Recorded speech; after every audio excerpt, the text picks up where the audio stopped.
Hi guys, I'm John Subuko, and today I'm going to be discussing Japanese culture and where Japan ranks in the three cultural dimensions that I chose that I wanted to do. Okay, so first off, we have uncertainty avoidance. Basically, what that means is how well a society deals with the uncertainty of life and where it's going. So Japan actually ranks one of the highest, which is 92. The reasons for this is because of natural disasters that they experience over there.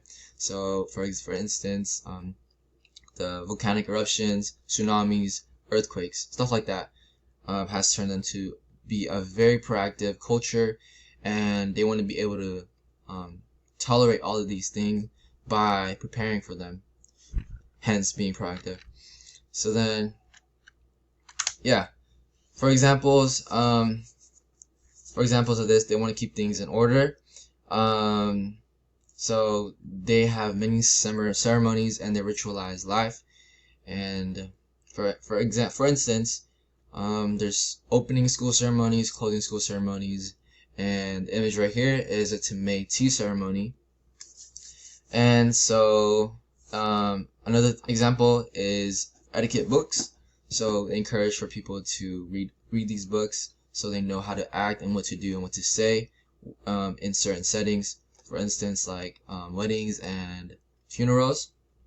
And in the corporate scene, risk factors are already worked out before a project is started. So the things that could go wrong, they have already thought of it so that they don't go wrong. Yeah, they're very proactive, and they're reluctant to do things.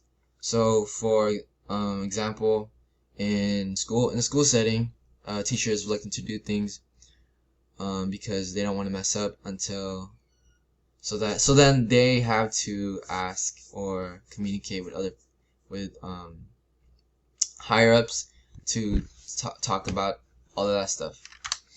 Okay, so the second cultural dimension that I chose is masculinity versus femininity. Basically, a high score, it means that they're driven by competition and success, and a low score means that they're more caring for others and quality of life. So Japan ranks one of the highest, again, 95 they score on that. So this means that they're masculine culture, meaning excellence is the core foundation of that culture. So it's always working, and success is praised, very much praised. And for women, it's very hard to climb up in the ranking. They can still do it, but it's very difficult. Yeah. So for examples, kindergarten is competing sports day. So from an early age, they're just put into this scene where they have to be competitive. So it sticks in their head as they grow up. So yeah, they're just very, very smart, and they just know what they're doing. So material and production and services. So another example is that they make sure that they are at their best when serving others or serving people.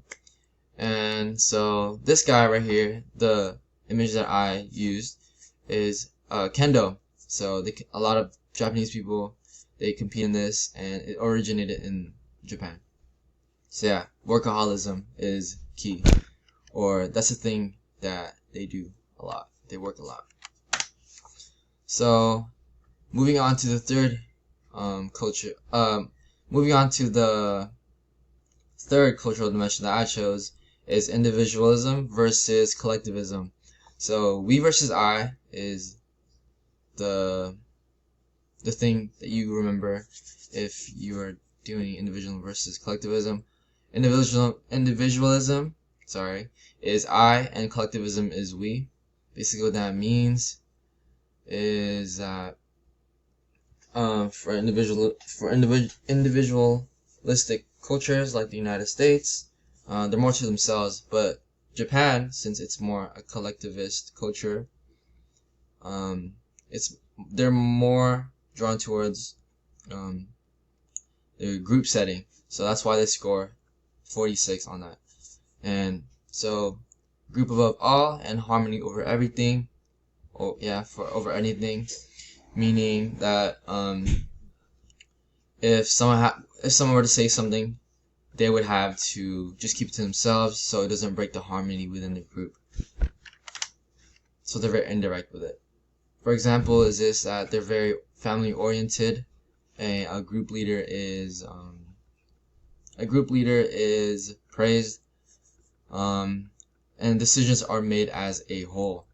So one person cannot make one person can't make the big decision. Everyone has to have a part in it. And so for communicating, because Japan has such a high uncertainty avoidance, is such a high avoidance culture, it is recommended to not discuss to strong opinionated Japanese people about new ideas or plans that avoid complication.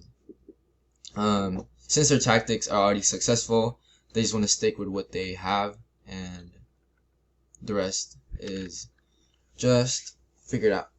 Okay. So, and another thing is, since they are ranked such a high, they rank such highly in the masculinity versus femininity. It's advisable not to discuss anything about equal rights or equal treatment, because the Japanese feel strongly about men being powerful and stronger than women are. And they are also extremely competitive and will work for anything they want. So yeah, Japan. Another thing is they rank low. They have a low rank in the individualism. They're more collectivist, and therefore one should not try to create a divide by sparking an argument or an extremely opinionated response. Again, not to just so they don't break the harmony. And for the foods, I chose the sushi, udon, and ramen. I love all these foods, but my favorite one is sushi. And yeah, that wraps up the video, and yeah, we're good.